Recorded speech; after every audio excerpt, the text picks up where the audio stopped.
Hey everybody, just going to take a quick break from the show to tell you a little bit about Shutterfly. If you're like us, you take a lot of pictures because you have a camera right in your hand all the time. How would you not take a lot of pictures? And we're taking all these pictures, more than we've ever taken in the history of the world.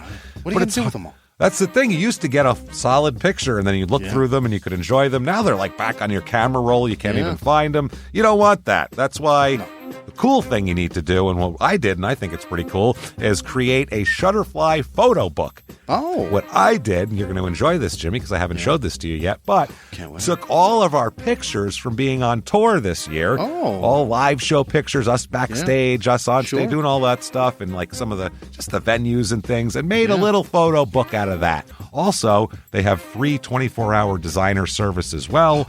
With their 24-hour designer service, a professional designer is going to lay out the book for you for free in just a day. Make something that means something with Shutterfly.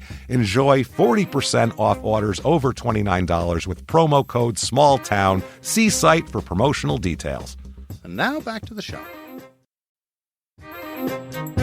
Hey everybody, just going to take a quick break from the show to tell you a little bit more about Rocket Money. It's the start of a new year. It's the perfect time to get organized, set your goals, prioritize what matters most. And for me, top priority is getting myself together here. Financial wellness, doing that, which that feels important, just feels like adult stuff that you have to do. And thanks to Rocket Money, my goals feel achievable now. They show me all my subscriptions in one place, help me easily cancel ones I forgot that I've been paying for, which happened to me.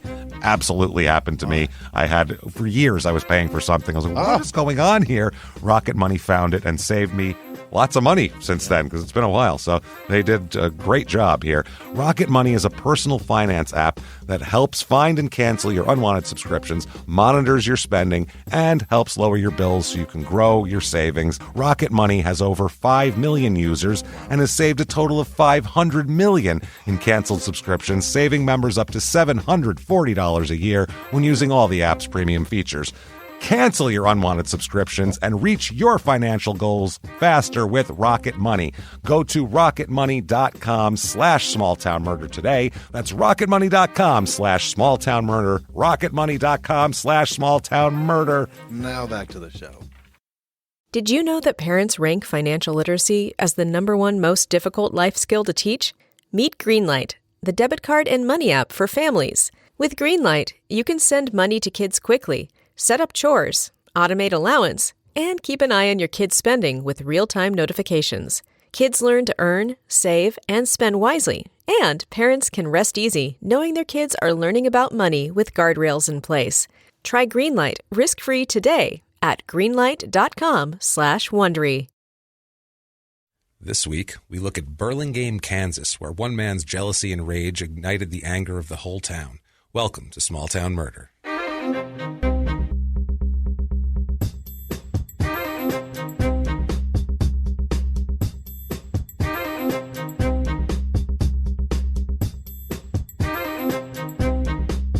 Hello, everybody, and welcome back to Small Town Murder. Yay! Jimmy, excited to be here today? Fuck yeah, that music always excites me. You gotta get pumped. I love it. My name is James Pietragallo. I'm here with my co-host. I am Jimmy Whisman. And like we said, we're super excited to be here. Thank you so much for joining us. First of all, thank you guys so much for all the iTunes reviews this week.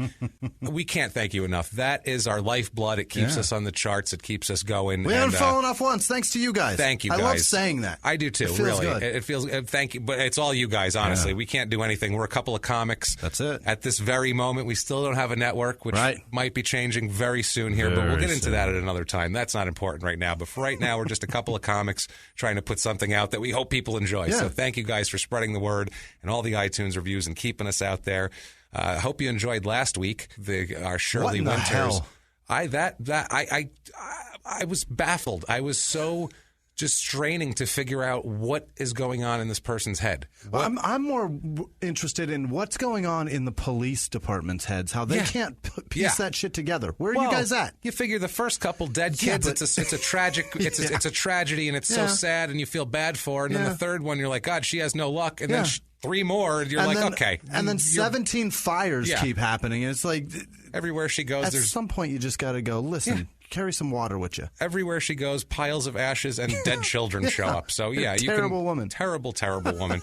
If you listen to last week, Shirley Winters up in Otisco, New York. Yeah. We just want to say, before we get started here, just going to do a quick disclaimer like we like to do here. Just want to say, like we said, we're comedians. Right. The information we present is real. It's well-researched. Trust me, I don't sleep for days to put this together. So it's a well-researched thing. We try our best to get all the facts right and get everything right. Yep. But we are comedians. We're going to make jokes about this. Oh, yes, are we? We never, ever intend to denigrate the victims or the victims' families or anything like that. That's not what we're about. We're not a couple of shitheads who think it's okay to make fun of dead people. No. We're really not.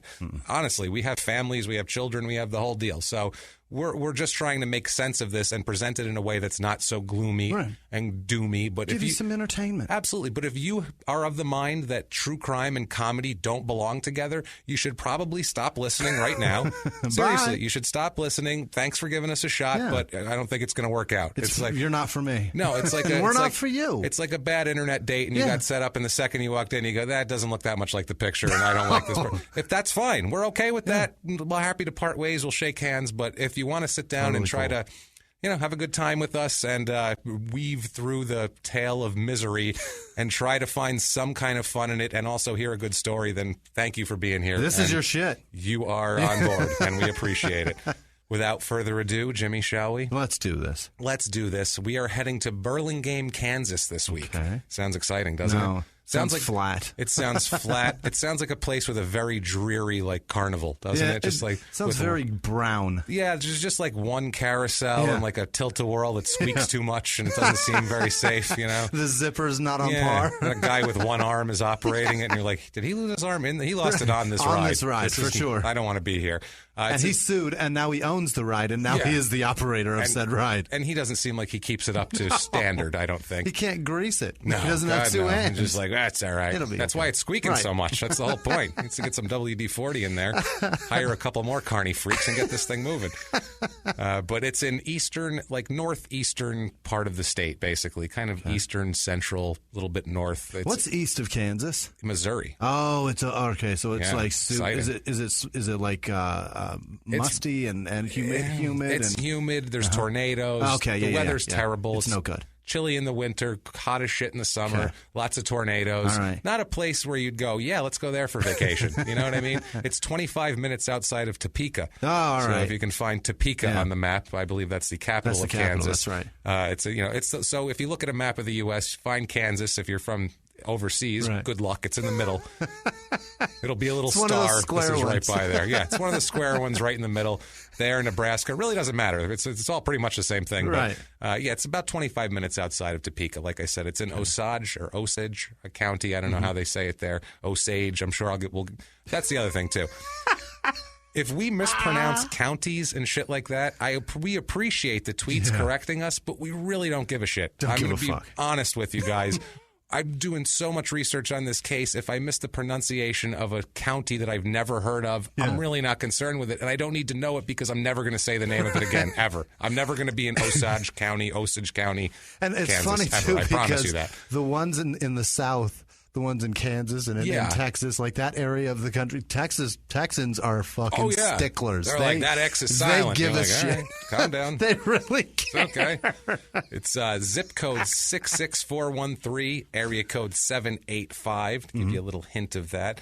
The town's history here. Town came about in the 1850s. Okay. It's right after the Kansas-Nebraska Act of 1854. Okay. Basically, people started coming there right away because then they would give away land because they were like, look, we need to move people in so we can get the Native Americans out of here, basically, and establish something for ourselves ridiculously. Set the scene for Wizard of Oz to start. Yes, pretty much. It's basically the railroad came through Topeka. In 1868, came from Topeka and connected it to Burlingame, and that made it a town, basically, at that point. But before that, it was just kind of people. Is that basically what Kansas was? Was just like a go-between between the East and the West? And it's a passing-through area? It's a passing-through, and we tried to set up settlements there and set up towns and set up territories, basically, so we could say it's ours. All right. That was the reason why. Fascinating. 1856, they had a huge malaria outbreak, and for some reason, half the people were like, this place sucks anyway, I'm leaving. And then some people stayed for some reason, and they were there when the railroad came through. Once the railroad came through, though, that was any town back then in the 1800s, if the railroad came through, that's a viable place at that point. You can move goods out, you can make a business, and then you can bring goods in. You have a real town. That's the key part, is getting things. Getting things and also being able to make things and then ship them out to people. Being in the middle of the country and being away from things that you want. Yeah. It's the getting things there that matters. That's huge. Population of this town currently is 892. Wow, right now? It's a small one. Wow. Yeah, this is a small town. It's a very I think I know 892 people. Exactly. That's what I mean. That's fascinating. I think I have more Facebook friends than everyone in this town. I'm positive of it. And I don't know that many people, but that's whatever. It's a small town in area. It's 0.89 square miles. It's a very small little town. There's all little towns connected there. It's the population of 892 has actually been dropping. It's down almost 13% since 2000, which isn't really that many people in the scheme of things, but for that town, it's people. Yeah. I don't know why they moved, not sure. It's 100 people per square mile. Yeah. That is so much land, so much room. It's 1 square mile with 892 people it's like 1,000 people per square mile, basically. It's pretty spread out, too. It's not even that dense. That doesn't seem great. Not even that dense. Slightly more men than women, which is odd because women are more population, but it's kind of flipped with them. Median age, slightly older. It's about 5 years older than the average. 42 is the median age, about 37 normally.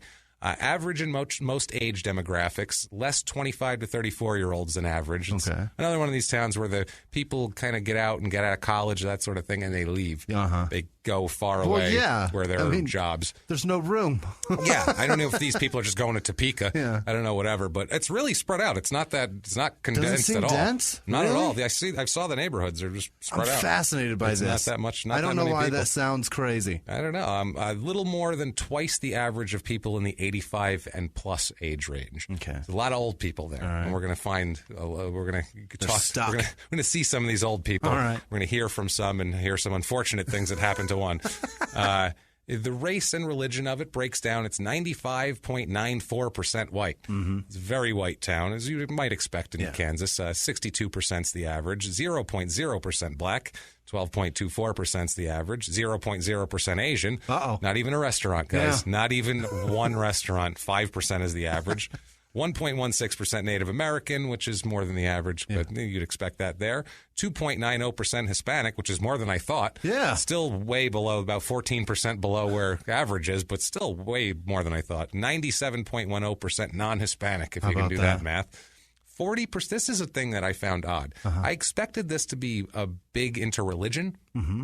Wouldn't you think Kansas? I'm picturing lots of white dresses with that weird bib on them. Yeah, like you know what I mean? Basically like Mennonite ghost children that everybody dresses when they go to church. I feel like that's what I feel like 1800s Mennonite. Have you ever seen Mennonite children? It's freaky. They're like ghost children because they look like they're from the 1800s. Oh, okay, I see what you're saying. So when you see them running, super you're pale. like, no. They're dressed like they're from the 1800s. I don't know what we're talking about right now. Then. You don't know what Mennonites are? There's a church down the street from me that's a Mennonite church. Well, think about this. They dress like it's like 100 years ago. Okay. So when you see little kids dressed from like Little House on the Prairie, it looks like they're ghosts that you're seeing because kids don't dress like that. So you're like, it's ghost children, and you want to run the other direction. I was in a restaurant. Like it's a Stephen King book or something. Like this kid just wanders by, and you're like, that kid clearly is not from this century. That's what I mean. I was in a restaurant one time, and there was like a wedding party coming in to eat of Mennonites, and there was these kids running around, and I thought I was hallucinating. I was like, are there dead children in here? What is going on? This is scary. Their dress looks like a bedsheet robe or something. They just look like Little House on the Prairie dresses. It was strange. I was looking for Michael Landon. It looks like nightgowns. That's what it is. Yeah, like a nice nightgown. But only 41% are religious there, or actually say they're religious. 49.6% is average. Now, I don't know if they just said none of your business, because that seems like they'd be like, my religion's my business. And they just check not religious. Yeah, like maybe that's what it is. I'm not sure, but okay. Mostly Methodists and, other Christian as it's listed, Baptist, Lutheran, all this sort of thing. 0.0% Jewish. Of course. Not a big shock, honestly, in a small Kansas town. 0.0% Muslim. Again, not a whole lot of Muslim culture, I doubt. Some bad shit happened here. Burlingame, Kansas. Average number of married and divorced people. Way less never married people than normal. So people get married there. Okay. 21% of the people have never been married in Burlingame. Average is about 33%.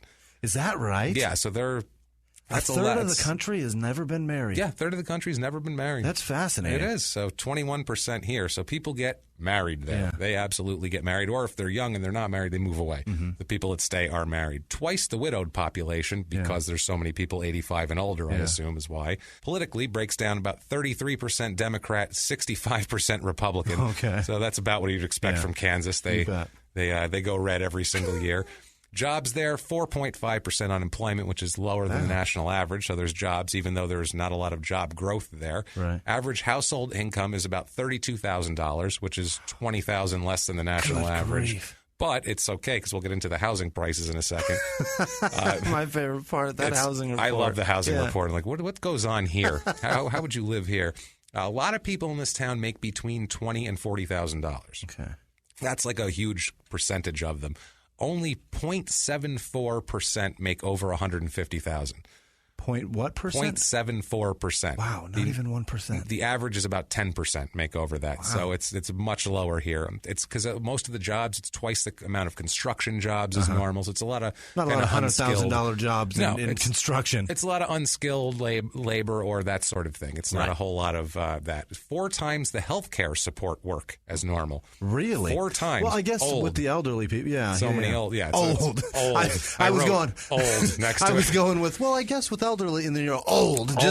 People are that's old. the way it wraps it up. When you have that many people over 85, you need like 3 people per person over 85 to make sure that they don't just to croak. take care of them. My grandmother, I have 2 grandmothers that are both alive. They're both over 85, and really? Both of them you need to watch them, basically. One will just wander off and not know where she is. That's awesome. And the other one will try to do things and hurt herself. I mean, so you not have that to, it's, you know what I mean. Yeah, it's pretty awesome, though. There's a home in my neighborhood where it's for elderly people, and at least once a month, the people that run it are wandering around going, have you seen the older lady? I'm like, it happens. Put a leash, put a bell on it. But what the fuck? One of my grandmothers, she just broke her hip, so I don't think she'll be doing that. No. She's okay, though. Okay. She's all right. She's senile as shit, so she doesn't know where she is either. So hip or no hip, she doesn't really. She's 92.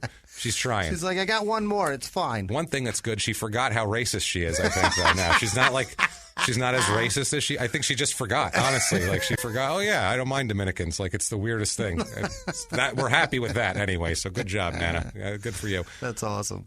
Let's see here. 0.0% of the jobs are in engineering, computers, and science. Zero. 0.0. That's why people who are 25 to 34 leave, I bet, too. About 5.5% is average, so that tells you. Only 0.81% police fire, too. Really? There should be more, as we're going to get into later. They could use a couple extra deputies in this town, as we'll see. Cost of living, now we'll see why it's not so bad to make 20 to 40 grand there.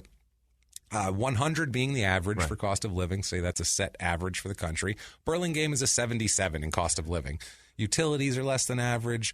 Everything else is about right, except the housing is 39 of 100. Wow. Way cheap. Median home cost there is $72,000. It's about $185,000 for the norm average. Yeah. So that's a lot. The prices have depreciated over the last 10 years, I guess, because people are leaving. So the houses are going to go down about 7%. Most of the houses, 75% of the houses there are worth between $40,000 and $100,000. Wow. So that is what is there. What do you get for that? It's actually, we're going to find out. Okay. Only 0.80% of the houses are over $200,000. That tells you a lot. 0.80. Not even 1%. But that's the same percentage for people that make over $100,000 a year. So that makes sense. It's even. So let's go to the Burlingame real estate report and find out what you get for that cost. 40% of the houses, by the way, are built in 1939 or earlier. Pre-war. What? Pre-war. They were built before Hitler invaded Poland. No kidding. That's early. Before we found out about the Russian winter, these houses were built. That's insane. That's insane, right? 2-bedroom apartment there goes for about $727 a month, which is $300 less than the national average, which still seems too expensive to me. That seems crazy if you can buy a house that cheap. Yeah, you'd be better off buying one of these houses I have here. 3-bedroom, 2-bath, 1,700 square foot house on South Oak Street goes for $110,000. It's a nice side house. It's a nice looking house, too. 3-bedroom, 2-bath, 1,962 square foot house. $67,900. Why is that one so damn cheap? That's not bad. I don't know if it's area or what, if one's on like a historic street or whatever. I have no idea. Renovated or something. And the pick of the litter, this thing looks like a stately manor, huge lawn, beautiful green lawn that goes up. The house is on a little hill. Oh. Gorgeous. 4-bedroom, 3-bath, 3,700 square foot. Monster. I'd call this place stately. Stately. And it's on East Santa Fe Avenue, which is on the same street as City Hall, as we'll find out in a second. Okay. So I believe it's probably in a nice area. Only $265,000 for that, which is amazing. Comes with a corncob pipe. I'm sure and it a does. Butler. Yes. And That's awesome. With a corncob pipe. Yeah. A butler with one. Or if you just want to get a tent, you can get 60 acres of nice farmland for $117,000. That's not bad. That isn't bad, I guess, if you want to build 60 something. acres, that's a lot. Yeah, it's not bad at all. As the schools, I have to go over some. When the town is 0.8 square miles, that's like a third of the town. That's not bad. 60 acres. Yeah, I think that one's like right on the edge of town because they say they count town with It's the things still in that the are county line, unincorporated. right. Yeah. So schools, one thing I have to go over here. There is only 9 students per teacher there. 9. Wow. That's amazing. Yeah. That's I like how the education should be amazing there. There should be Steve Jobs should be coming out of there. Except they don't teach science in Kansas is the problem. Kansas is like ground zero for not teaching science. Really? Yes, They're absolutely. the ones, huh? And don't even fucking, if one of you emails us and says, oh, you guys don't pick on Kansas for not liking science, you're listening to true crime, which is forensics and science. If these people grew up in Kansas, you'd be listening to us go, I think somebody did it. I'm not sure, though, because we don't fucking know because there's no DNA. There's some white goo Jesus over here. Christ. I really wish I had a microscope. Man, it looks like it came from a dude. I know that much. Let's go on. I'm not going to go off on a tangent on that shit. I don't care where you are politically. Science is science. It matters. God damn it. it. Teach your kids science. Please, if you teach your kids science in Kansas, I apologize to you personally. But if you're one of these people who don't want it, then eat shit. 4-year graduates of college there are about a third of the average nationally. I figure because people leave when they're younger. 1/3 of the average of masters, 0.0% doctorates. Great football team for the high school, though. Really? Terrific. The Burlingame Bearcats, top notch. They were 11-1 this year. Wow. And ranked 29th nationally in the whole country. Really? Not even in Kansas. They were like 3rd in Kansas. Nationally. Are 29. we sure that the ages are bumped up in the town? Are we sure that they're not just adults playing? Not even 900 people. How do they field that good of a football team? Yeah. That's pretty impressive. Huh? It must be coaching, I It's assume. the only thing they do. Other little thing here about the town, little interesting stuff. If you Google just Burlingame, Kansas, on the first page of Google is the Carey Funeral Home. Really? The funeral home is one of like the top 8 things about the whole state that they want to tell you You could about. die here. You could die here. Yeah, it's unreal, man. The town motto is "Where rail crosses trail." That's on Clever. everything. Super clever. Everything says about the town on the town website. They have quote hometown values, hard work ethics, and a friendly atmosphere. All right. Yeah, interesting. You're selling to me. And May 20th, 2017 is Burlingame Rodeo Days. Oh. So get to that if you're looking for something to do. I'm into that. I Now, dig rodeos. Let's get into our portion of this, right. the crime. Uh-huh. Crime part. Property crime, burglary, larceny, theft is about 10% higher than the national average. Really? Yes, which is odd. And violent Those crime. goddamn football players. They're doing that. Well, I think maybe they're doing this based on our experience in crime and sports. Violent crime, murder, rape, robbery, assaults, 21% higher than the national betcha. average. That's the football team. Oh, that's got to be football players if there's that much rape going on, I would say.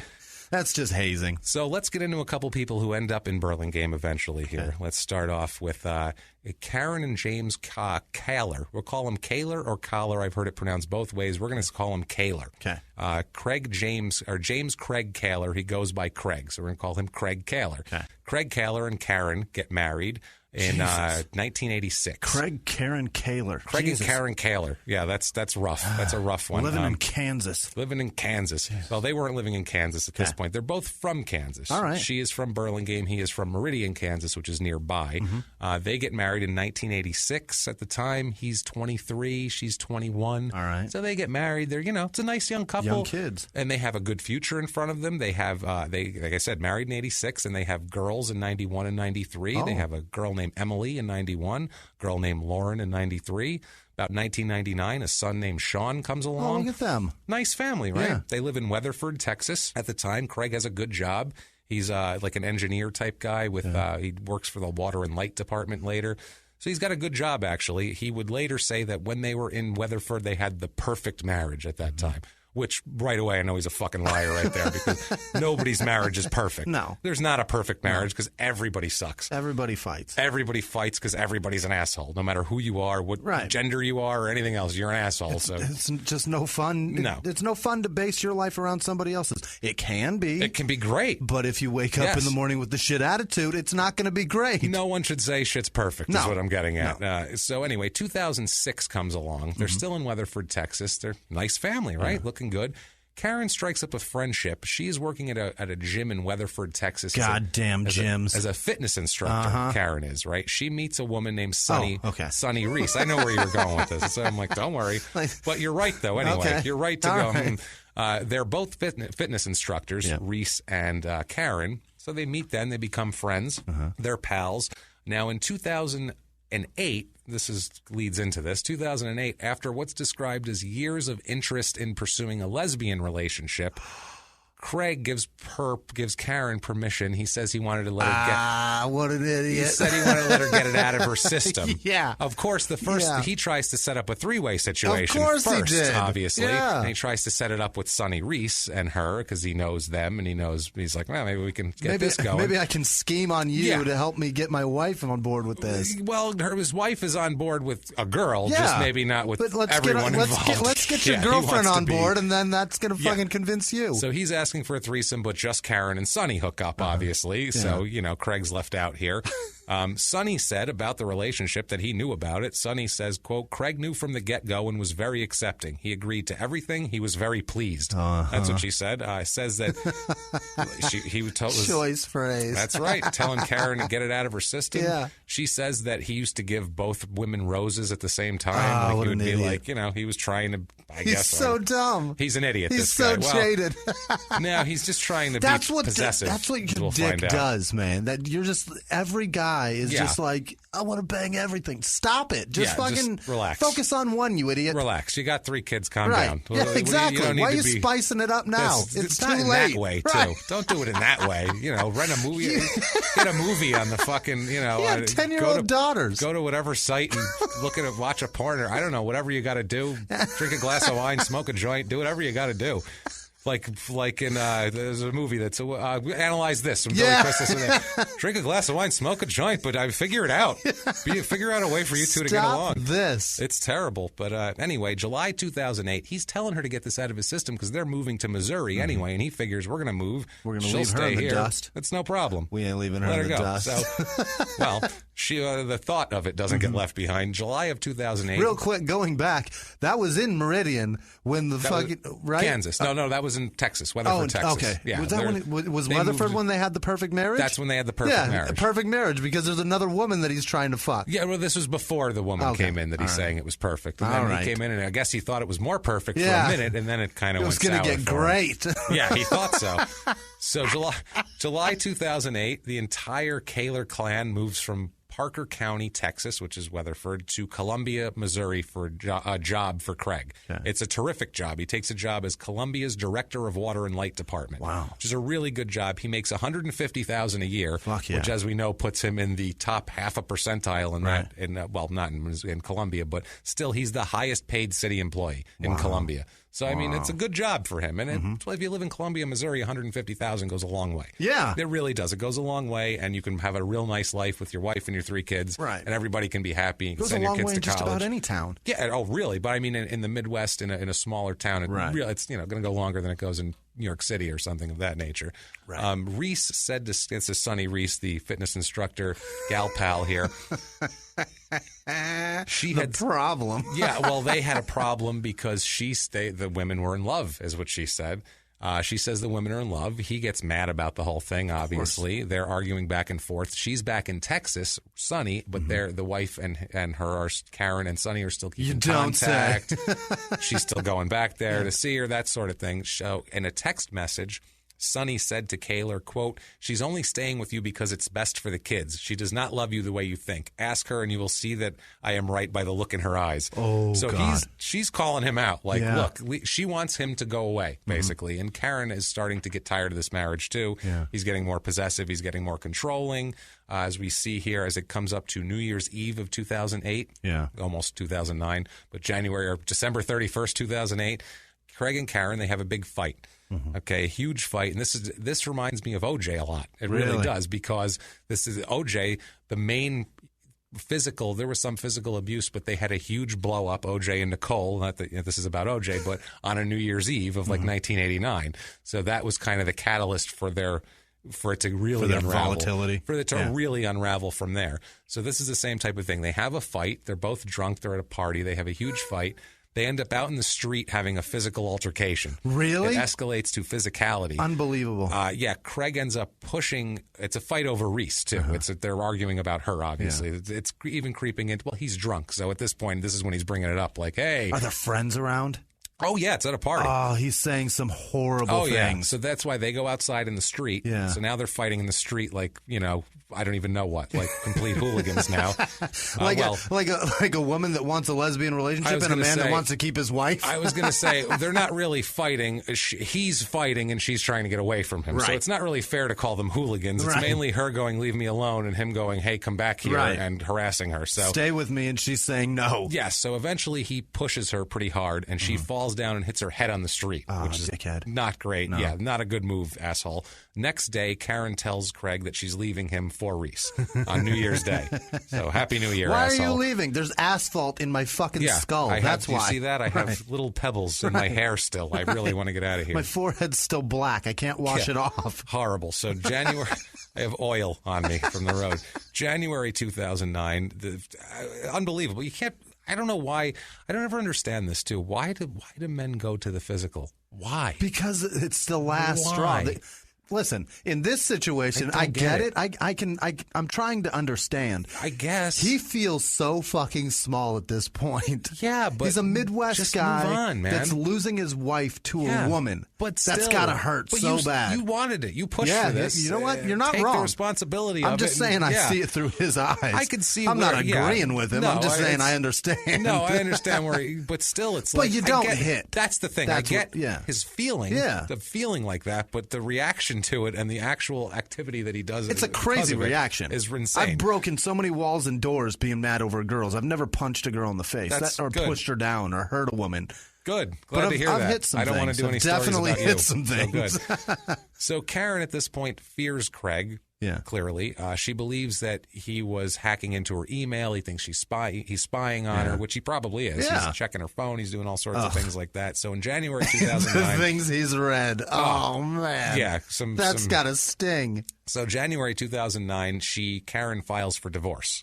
So that's that. They're after 13 years. That's the end. Or I'm sorry, 23 years. Yeah. They are about to get divorced here, and they're still living together though until March. March 16th, she goes to move out. She's trying to take the kids, and she's going to leave now and move out on her own. This causes a monstrous fight, as you might imagine, with a possessive, controlling guy like this. Huge fight this causes. Yeah, and they've got to hash out, like, visitation, all that stuff, and she's just going to disappear, and now he's just got to sit there and wait for paperwork to tell him things. Well, yeah, so he ends up, he's trying to, like, get close to her. He's trying to hug her, and she's trying to get away from him, and he ends up roughing her up a little bit again. She has bruises all over. Doesn't actually hit her, but he roughs her up. Yeah. I mean, he can't do that. She has bruises all over her arms. He's throwing her around, things like that. So he is arrested for domestic violence. Good. Yep. And she files for an order of protection. Again, good. The right way. We have this is her statement on the order of protection of why she needs an order of protection. So this is interesting coming from her mouth to find out what she was feeling at the time. She says about the order of protection that, quote, over time it has become apparent that Craig is controlling. I have learned along the way that he is capable of using force. The issues vary, but I figured out how to keep things from becoming ugly. When money is a problem, I wouldn't tell him what things like groceries, clothing, etc. cost. When it was about sex, I decided it was easier to give him what he wanted every night than to refuse. On the occasions I would refuse, he has been known to be forceful and mean. I'm afraid it will escalate so far that someone is going to get seriously hurt. Yeah. So that's a good reason for a order of protection. I wish he would have put the things he said in there. Yeah, well, yeah, I wish, yeah. Because I want to know. He said some horrible things to her. Probably, God. Probably in front of the kids, too, which doesn't help anything here. Called her horrible homophobic words. And yes. Like I'm sure. the word twat in there somewhere. Sure. Just horrible Whatever things. You can think of, yeah. I'm sure he Oh, dug you know it he out. said it. Because Yeah. he had to say the worst things he could think of before he resorted to violence, probably.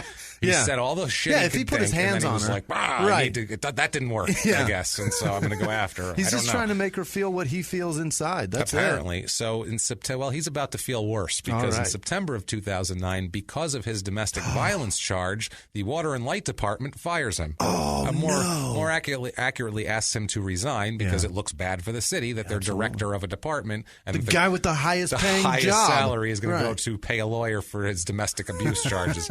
Not great pub for the town. So he's given a pretty sweetheart deal to get out of here, I have to say. He's given a 2 months salary and 1 month severance also. That's not awful. It's not terrible if you're going to fire a guy when you don't have to give him shit probably because he got arrested. You get a like third of $120,000 right up front, and you get to go find a new job. You were the director. It's got to be... Well, and you're resigning, so it's not like you're being fired. No, you would imagine, I think that's why he agreed to do it, you would imagine that he would just try to put his life back together at this point, like a smart person would. At this point, he still has the opportunity. That's the thing. Yeah, he absolutely could. But instead, he's trying here. October 9th, 2009, he files paperwork in court for relief of child support payments because he doesn't have the income coming in anymore. The support payments that he's been paying are $2,030 a month and another $1,500 for alimony. So he's paying $3,500 a month, which is a decent amount. That's steep. That's a lot. This is $40,000 a year we're talking. That's a decent chunk, but it's a third of his salary, basically about that. He says in documents that that this is funny too, because in these documents you have to explain why you're not going to pay and for how long you think you might not be able to pay. He says in the documents that he expects to remain unemployed for, quote, a substantial period of time. I don't know how you can expect that. I'm expecting to be completely worthless on the job market. That sounds like a guy that's just trying to figure out a way to get out of it. It is. Right. Well, he's a bit of a mess, too, because he's going to, right around this time, too, he also says he can't take any money out of his retirement because the divorce proceedings are going on. So he's like, I can't take money out of that to pay. What do you want from me, basically? Blood from a stone is what he's trying to get across. Now, the domestic violence charge is still on the table. He is supposed to appear in court in Columbia, Missouri on December 3rd of 2009 at this point to hash out the judge just about the criminal charge there. I guess that's why they wanted to fire him before that went public, I would imagine. Now, also, too, on the divorce, the settlement hearing for the divorce is set for December 5th. So that's 2 days later. So he's got a busy week. My God, what a horrible week. That's a shit week. Now, the divorce trial is set to start December 21st. Merry Christmas. Yeah. That's really a great holiday for everyone December's involved. Completely fucked for him. For everybody. No one wants to go to a divorce trial. No. That's brutal for even if you're the person pushing it. You don't want to do that. And at Christmas time, Jesus, you go home and... That's got to be a miserable Christmas, man. Just sit in your living room alone and stare at the kids. Be like, yeah, mommy's fine. It's all right. She's all right. It's fine, okay? So in late October, the reason why he said I think he would be unemployed for a while and everything, he moves to Meridian, Kansas, which is right by Burlingame, with his parents. All right. He moves back in with his parents. So, I mean, that's 2 years ago. Think about this. 2 years ago, he had a family that he said was the perfect marriage. They lived in Weatherford. They had a nice house, family, kids, all this. Now he's got no job, no house, and he lives with his parents in Kansas. And no wife and no kids. So I could see him being depressed at this point. Yeah. But what he does to personify that is not okay. Now, he notifies the Missouri court of the move on November 25th, that he'd been there for a month or so. Now, Craig thinks that he's mad at his daughters, too. Really? His daughters are 16 and 18 at this point. Oh, they're siding with mom. And he said, he's mad at Karen, saying that she turned the daughters against him, and now they don't like him. So now he's like, well, you don't like me, I don't like him. I don't like you, which is you're an adult, and those are your daughters. You go to them and try to make a relationship. Have a talk. Have a conversation. Yes. Their daughters are doing well, actually. Daughter Emily attends the St. Louis College of Pharmacy, and Lauren is an honors student at Columbia High School. So the kids are really upstanding kids. They're straight shooters. They're, straight-laced kids. Pharmacy jobs are that's high paying. It's a great job. Yeah. It's a terrific job. No, these kids could have a good future. They have, at least if their parents eventually can figure it out, they can whatever. So Craig is allegedly not interested in his daughters whatsoever. He only wants visitation of his son. 10-year-old Sean at this point. That's not very cool at all. No, it's not cool at all. Karen's divorce lawyer, Dan Pinkleton, which sounds like such a Dan Pinkleton. What a scumbag. If you were writing a Hollywood screenplay and you were like, I need like a scumbag agent, what do I call him? You call him Dan Pinkleton. That sounds terrible. He's a divorce lawyer, so you know that he'll suck the blood out of a carpet. Right. He sounds like a guy that's just like, listen, you can get everything. You can get the car, you can get the house, you can get the retirement, you can get everything. Yeah. Well, he's not You wrong put up with him for 23 years. Yeah. But I mean, but he's going. He'd do that to a great person he's just a too. scumbag divorce lawyer. I mean, come on. And then you're going to give me 15% of that. I'll take a chunk of that, please. He said that Craig is controlling. He said, "quote From the facts I heard, I think he was a misogynist. He was never interested in his daughters, only his sons. I don't know if I think that's more about being. I don't know if that's misogyny, but it's more about being just a shithead and a terrible He human got the being misogyny and a bad part right, but he's saying it wrong. That's exactly right. It's the part where he's going to force his wife to have a lesbian relationship in front of him. And then rough her up. Right. That's the part. Not That's the part the misogyny. Yes, exactly. This is just him being a spoiled brat and going, you don't like me. The kids don't like me anymore. He's being a bitch here. Literally. Little tiny. You're being a little bitch, aren't you? Meaning a little kid who's just, not a woman. Sorry. So Craig, just you have to be clear. You never know. Craig set up visitation to see Sean over Thanksgiving weekend that year, 2009. Not the girls, just Sean. Really? Just to take Sean. Okay. So we go to November 28th, 2009. This is the Saturday after Thanksgiving. Okay. If you're not in the U.S., we have Thanksgiving. It's the fourth Thursday of November. It's really stupid why it's not a set day, but fourth Thursday of every November, whatever. We watch football. That's That's true. They need to set up the NFL schedule, so they really need to have a set time. It's on a Thursday. We need to know that. So anyway, Sean spends the Thanksgiving holiday, spends Thursday and Friday with his father, Craig, at Craig's parents' home in Meridian, which is nearby. Now, the 28th, like I said, is the Saturday after Thanksgiving. It's said by Sean later that Craig went to the ATM to get some cash before Karen picked Sean up. He said for some reason he was going to get cash. He didn't know why. He didn't give it to the mother or anything. He just went to get cash, but that comes back later. Now, so Sean ends up with his mother back in Burlingame. They are at Karen's grandmother's house, which is his great-grandmother. Sean's great. Her name is Dorothy White. She's lived in Burlingame for centuries, I'm pretty sure. She's 89 years old. She's lived there forever. Her whole family's there. It's a nice Thanksgiving with all the girls and everything like that. Lauren and Emily, 16 and 18, are also at the house with the family. Sean comes in. They're having a nice time here at the great-grandmother's house. That night, November 28th, they're all in there. Sean is back with the mother, with Karen. They're all in there. And a neighbor of Dorothy Wright, a man named Trevor Gibson, said that he sees a noisy and unknown vehicle in the area. It's a red Ford Explorer, and he sees it go by. And this is what a small town it is. This draws attention. I don't recognize that car. So literally him and his girlfriend go outside to watch it.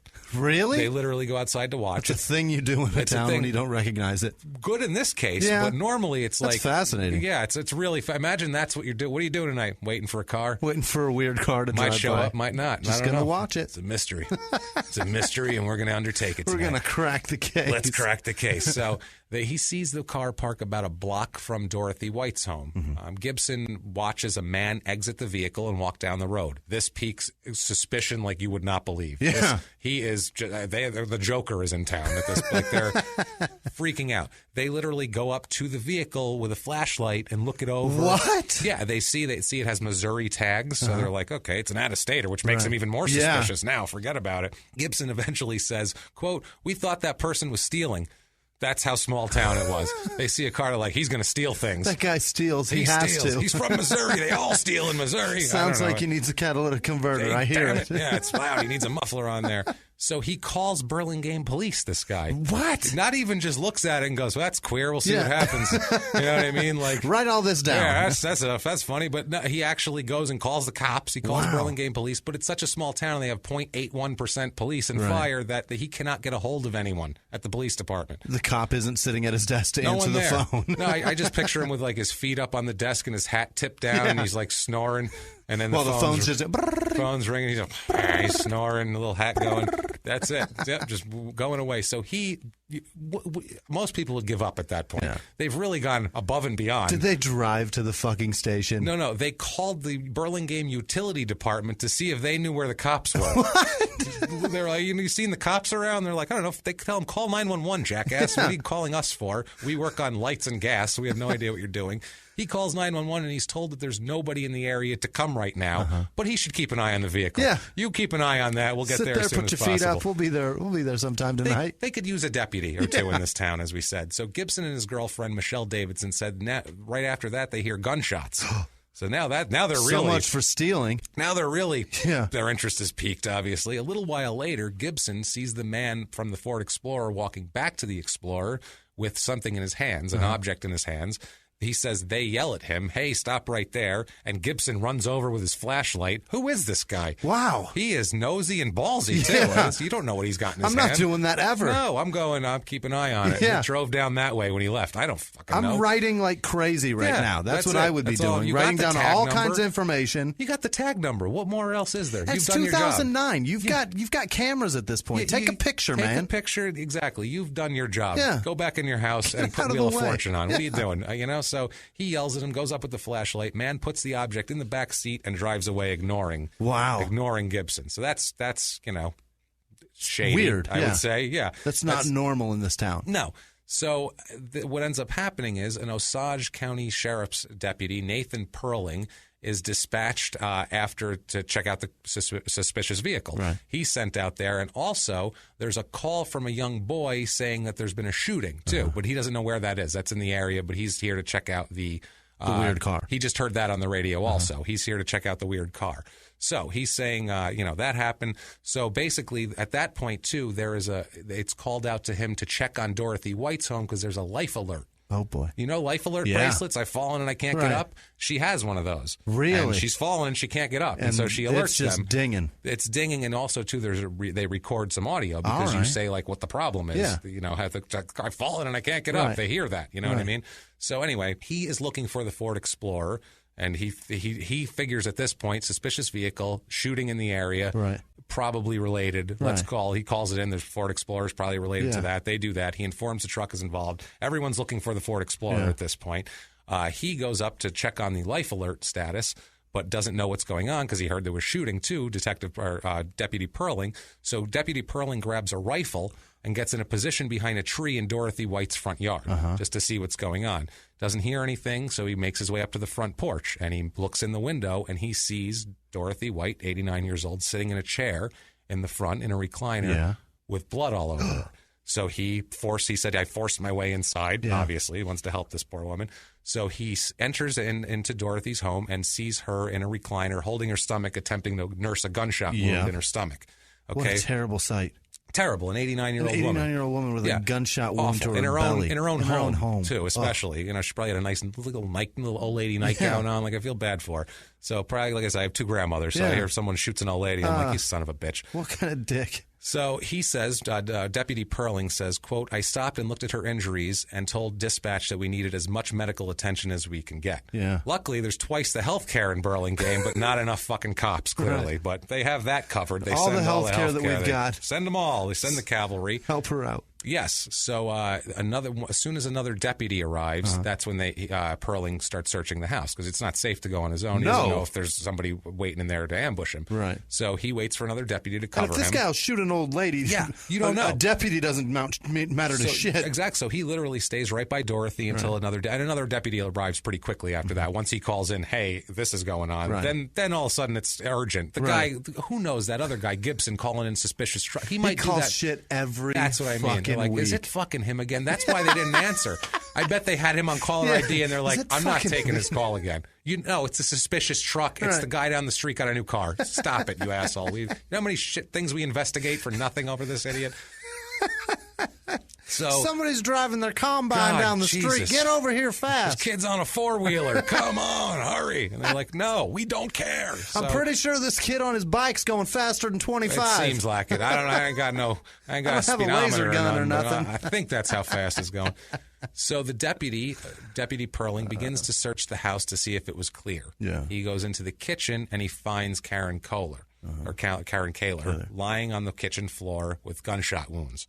She's still alive, but barely. Another deputy arrives after that, and they also hear crying coming from the second floor. Oh, fuck. So Perling leaves this deputy with Karen and runs upstairs to the second floor, and he finds 16-year-old Lauren Kaler with writhing in pain from gunshot wounds. This is the saddest shit ever, because I have a 15-year-old daughter. Yeah. So when I hear anything about a 16-year-old, I may immediately picture her, and it just makes me infuriated. So he tries to tend to her. He asks her who did it. She says her dad, which right there is like, you shot. I don't even know what to say to that. Like, it's horrible. I'm speechless to this. I can't even fathom hurting my children over a relationship with my wife. Yeah, never. And you don't expect that as the deputy who did this to you. I don't know. It's, whatever. Some guy broke in. Some guy, anybody, some crackhead, something. Not my dad, which is ridiculous. She tells him, "quote Don't let me die. I don't want to die." Oh, Jesus! Horrific, and really kind of ruined my whole day when I read that. Honestly, I've been depressed all day about that statement. It's worse for them, obviously. And I'm saying it's me being depressed is a bad thing, but that fucked me up today, honestly. So Perling said he comforted her as best he could, and then she died up there with him, which is so sad. So then he went down to a dying old lady. Then he sees a dying woman, and then he goes up and is with a 16-year-old while they died after their father shot them. Which the victim gradually got younger. Horrible. It's horrible. That's so bad. So once she expires, Perling goes back downstairs to find 18-year-old Emily dead on the living room floor, also multiple gunshot wounds. Jeez. So this guy went in and slaughtered his whole family. And he reloaded. Yeah, he reloaded. Unbelievable. And also, too, well, where's the son? Boy? We'll find that out in a second. Dorothy White, once they get her, Dorothy White's alive still. Fantastic. The other three are dead. Yeah. Dorothy White stays alive. A medical technician. They helicopter her to Topeka to get her medical attention. And she says to the technician, quote, Craig just came in and started shooting. So now, and Karen also identified him to the other deputy. Yeah. So now 3 of these people have all said Craig did it. Yeah. And we're going to get to what the son saw as well. Karen, like I said, would end up dying from her injuries. Dorothy would survive for now in the hospital. Later that night, a deputy sees an Explorer drive by, a red Explorer. A loud one. So he turns around, and by the time he finds it again, it's abandoned in a driveway, and the driver is gone. So they impound the truck because it's the Missouri plates and everything. I'm sure Gibson wrote the tag down. Yeah. They process it for evidence, and police set up a 2-mile perimeter around the truck. They search for 7.5 hours to find the driver of the truck in this area, and they can't find him. Around 7 a.m. that morning in Shawnee County, because this was right on the border where he drove the truck of Shawnee and Osage County, a deputy is flagged down by a driver. This driver asked the deputy if they had caught the murderer yet because there's a man walking down the road in a ditch. First of all, that's funny, too. One guy walking, he must be the murderer because he's walking. That's small town shit right there. There's a guy driving. We're looking he's a for thief. a murderer. He's walking. There's a walker. Murderer. The guy walking, arrest him. That's him, right? That's got to be. But it's a cold November morning, and it makes sense. Yeah. He said there's a man walking down the road in a ditch, which... so Shawnee Deputy Ed Nelson finds the man walking in a ditch and approaches him, and the man said, I'm the guy you're looking for. And it was Kaler. So there's Craig Kaler. They found him. Nelson said he appeared cold and tired because he's been walking around all night. And he murdered 4 people. That's exhausting. Hopefully he feels like shit a little bit for that. I hope that took something out of him and it wasn't just the cold. I hope that the only reason he's walking is because he actually fired all the gunshots and he just didn't have one left. No, he had some too. That's the sad part. We don't know where the gun is, though, as we'll get into. Okay. Kaler tells Deputy Nelson that he's armed with a holstered revolver, too. He's got that on him. Also, he's carrying a few big, long knives. He's got pliers, gloves, a flashlight, a hunting bag, and hundreds of dollars in cash. Good God. Yeah, it's the OJ kit, basically, without the disguise and the ride to Mexico. And without an ex-teammate to drive you around. So he had an Explorer, too. Maybe that was his version of the Bronco. I don't know. So Kaler tells Nelson that his wife had filed for divorce and was having an affair. He's arrested without incident. They just arrest him. He's less than a half a mile from the truck, so he was that close. They searched for that long. A complete coward. In the Explorer, they find a rifle shell box, just a box for the shells with .223 caliber engraved on the side, which is the same caliber as all the shootings. So they found casings on the floor. The gun was never found, but they did find the clip near him in the ditch, along with several other clips. They found a hiking backpack. This is in his truck with hiking backpack with supplies like soap, hand lotion. Really, dickhead, you kill your whole fucking family and moisture is your concern? Asshole. So that's just what he was using to tug his wife and her girlfriend. Hand towels, toilet paper, cotton balls, beef jerky, and trail mix, and a large amount of canned goods. That is a teenage boy dream masturbation kit. He's not like an ex-Marine survivalist, though. He's a guy who works for the Department of Water and Power, and he's not going to survive in the. No. How long do you think it'll blow over in a week? And then I have enough jerky for that. He's got a ton of baiting supplies and then some jerky. Jesus. So December 1st, Dorothy dies from her injuries in the hospital, which is super sad, obviously. They arrest Kaler. He makes his first court appearance the day after, and it's his appearance to be charged and seek bail. Yeah. He's charged with 1 count of capital murder. Capital murder is the death penalty murder, and but he only got one. That covers all. That covers all of them. Everybody. That covers everybody because it's in one scheme basically, which makes you eligible for the death penalty because you killed multiple people in one deal here. Also to first-degree murder, too. Just that's the backup in case the jury doesn't want to convict on death penalty. They said, well, here, we'll put 4 counts of first-degree murder on top of that. Osage County District Judge Philip Fromm set bail at $10 million. So not fucking. Might as well set it at nothing for that. I mean, the whole town isn't worth $10 million. Right. You couldn't sell every house. He doesn't have that. No, he couldn't put. You'd have to put every house in town up to get that, and maybe you'd still be short. Honestly, I think mathematically you would. Sets the next hearing for December 10th. Also, too, the judge asks Kaler if he can afford an attorney. Kaler responds, quote, I have some funds. The judge says that's not going to cut it. And if he appoints the state's death penalty defense unit in Topeka to represent him, because if you don't represent somebody properly, then it doesn't count. I got a knapsack full of cash, and I got some jerky and some beating supplies. Anybody need cotton balls? Are there any attorneys in town that work for beating supplies? You think? Anybody? So, longtime neighbor, they talked to some neighbors at this point. A longtime neighbor who used to fish in Dorothy White's pond. So they go back forever. Her kids used to fish in her pond. So I mean, that's she said, quote, they are fine people. She's a wonderful lady. Yeah. Everybody in town basically said Dorothy was a treasure. She's 89-year-old lady that everybody knew and loved and never did anything to anybody. My grandma's name. Everybody calls her Dot. They're just that's Dorothy's such a great old lady name. Yeah, they're wonderful old lady names. Yeah. Now, defense attorney Tom Haney, he's not going to dispute whether Kaler actually committed the crimes or not. He's not even disputing that. They have ballistics. They have there's a lot of evidence. Yeah. Everybody said he did it. Right.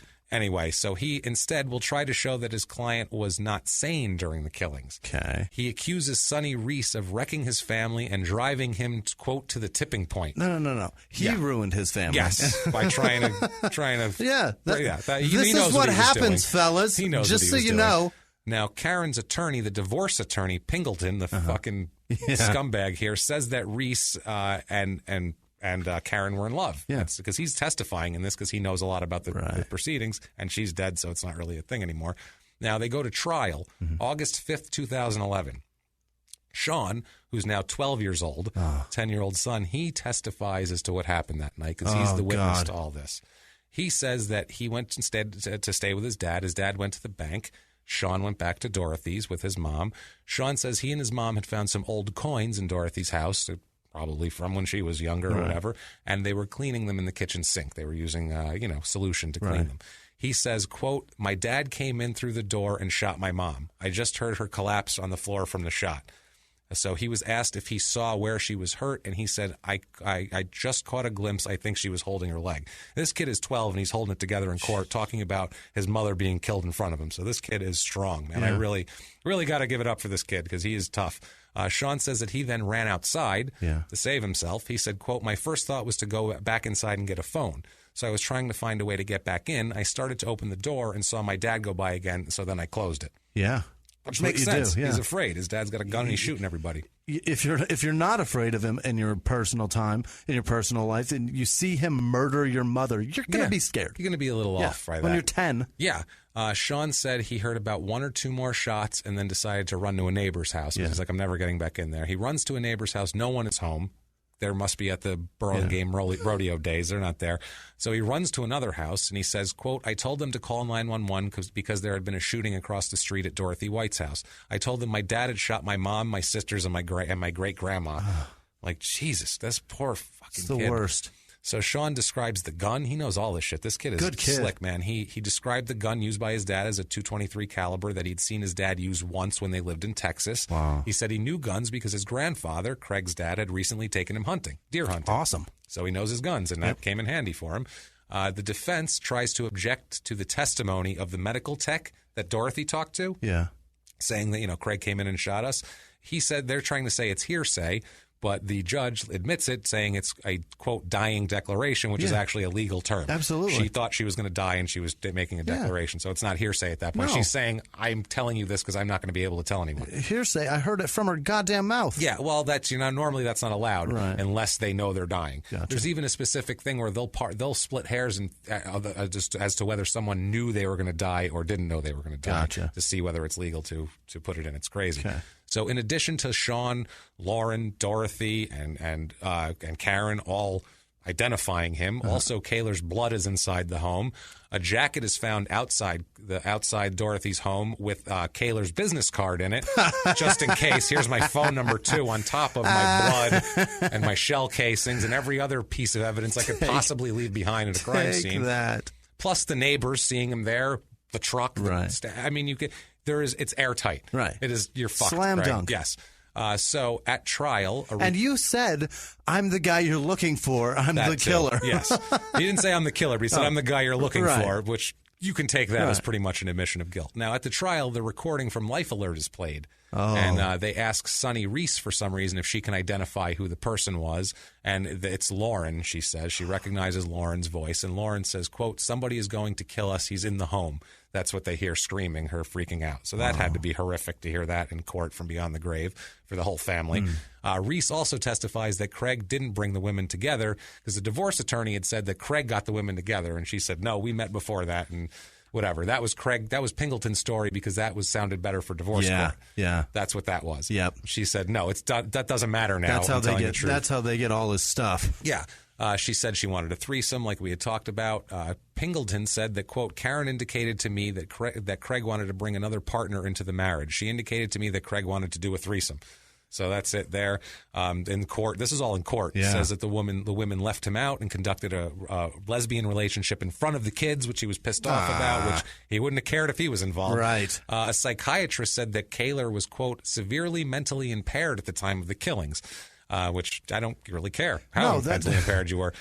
It's called jealousy. Yeah. It's not mentally impaired. You're jealous, you dick. Well, this idiot says that he was, quote, heavily influenced by his major depression and unable to make rational decisions. Okay? He knew to go get beef jerky and all that shit. And a rifle. He planned it pretty rationally. Prosecution expert says that his depression was not severe enough to render him unable to differentiate right from wrong. Which, yes. Now, August 29th, 2011, the jury is coming back. The jury's out for verdict at this point, which I don't know. I would think they go, can we just do it from here? Do we need to really leave and come back? Because my knee's kind of bothering me today. I'm just going to say guilty from here. Jury took 55 minutes to reach a verdict, which is a bad sign for you when there's every piece of evidence in the world. That's a long time. Well, it takes 45 minutes just to fill out the paperwork. Oh, and they got to do each count, too. And it literally takes 45 minutes to an hour to fill out paperwork. So they even buzz through the paperwork to get this done. They come back with a verdict of guilty of capital murder and guilty of 4 counts of first-degree murder and 1 aggravated burglary charge, too, for breaking in and whatever the hell he stole from the house there. They recommend death for him. My goodness. Sentencing is on October 11th. Now, on October 11th, they have victim statements before sentencing. And this is when we get to see what an asshole this Kaler is. This guy's an asshole. I mean, never mind what he did. That's clearly we don't need any more evidence that he's an asshole. Yeah. This is even more where you go, oh, yes, no, I will plunge that shit into his arm. Fuck this guy. So there's Karen's sister, Lynn Denton, said that Karen can never enjoy anything. And she said she feels bad because she can still go outside and enjoy the day. Kaler interrupts her.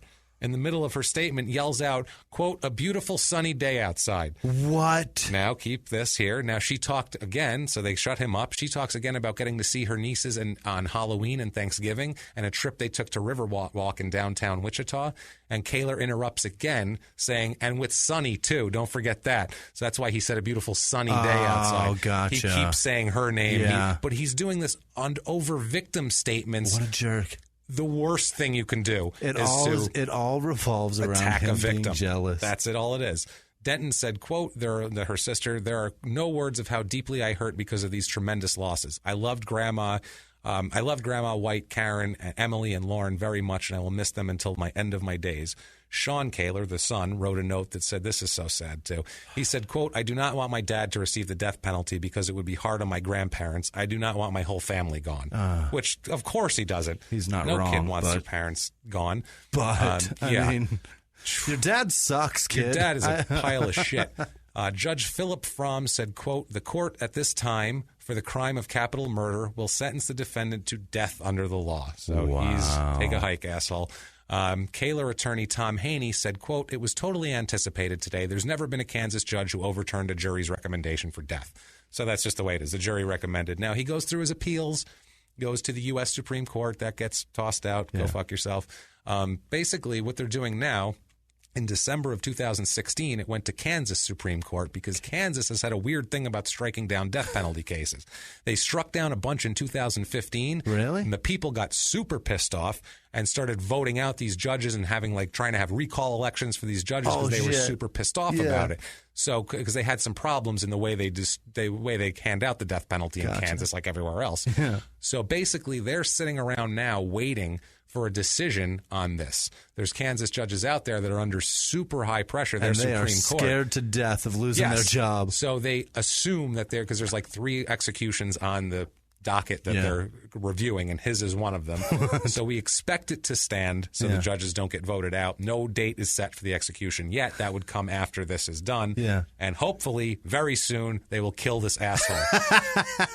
And I can say he died too. We can have an update because I don't like this fucking guy. This is going to be our first update. That's exciting. I hate this son of a bitch with a passion. Yeah. I do not like him. What a scumbag. He's a squirrely asshole yelling out while people are trying to make it. He's trying. It's a victim statement. Fellas, this is what happens. Don't fuck up. Don't ruin a good thing. If you got a wife, just fucking make it work. Yes. If you don't want it to work, don't try to invite other chicks in. No. Just fucking let it go. Divorce and go your own way. So that's Craig Kaler, and that is Burlingame, Kansas, a place where I don't really want to be. No. But I don't want to be anywhere near this guy either.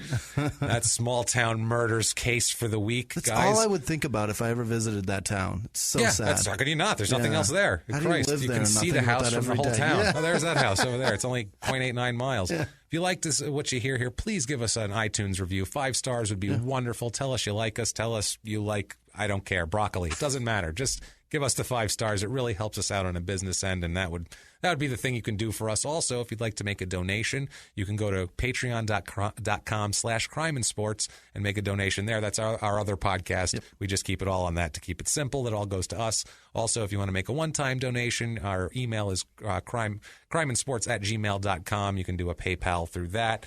Otherwise, follow us on social media, please, on Twitter, @MurderSmall, SmallTownPod on Facebook. Mm-hmm. Do that. You can follow Jimmy on social media. Jimmy, we give out your social media. Whisman Sucks, WHISMAN Sucks on Twitter, Instagram, and Snapchat.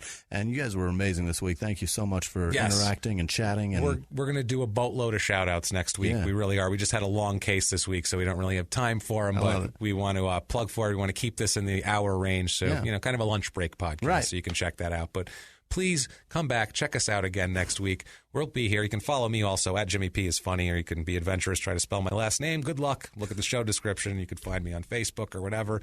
But we're going to be there every week. We can't wait. We'll see you next week, guys. It's been our pleasure. Bye.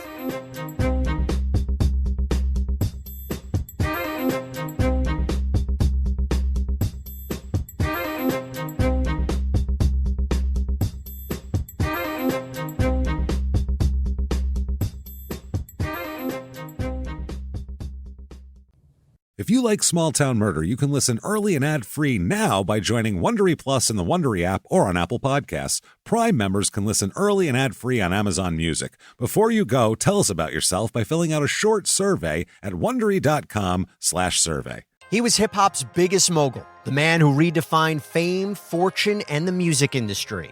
The first male rapper to be honored on the Hollywood Walk of Fame, Sean Diddy Combs. Diddy built an empire and lived a life most people only dream about. Everybody know ain't no party like a Diddy party, so. Yeah, that's what's up. But just as quickly as his empire rose, it came crashing down. Today I'm announcing the unsealing of a 3-count indictment, charging Sean Combs with racketeering conspiracy, sex trafficking, interstate transportation for prostitution. I was up. I hit rock bottom, but I made no excuses. I'm disgusted. I'm so sorry. Until you're wearing an orange jumpsuit, it's not real. Now it's real. From his meteoric rise to his shocking fall from grace, from law and crime, this is the rise and fall of Diddy. Listen to the rise and fall of Diddy exclusively with Wondery Plus